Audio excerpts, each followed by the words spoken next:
Per Inside EVs, Toyota is doubling down on hydrogen technology with its third-generation fuel cell system, aiming for better performance and lower costs.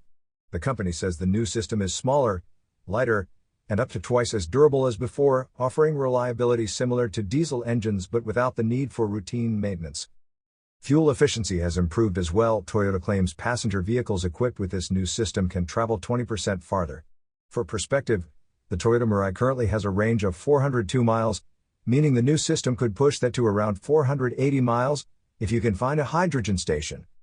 Toyota also says production costs are significantly lower, which could eventually mean more affordable prices for vehicles and industrial equipment using this technology.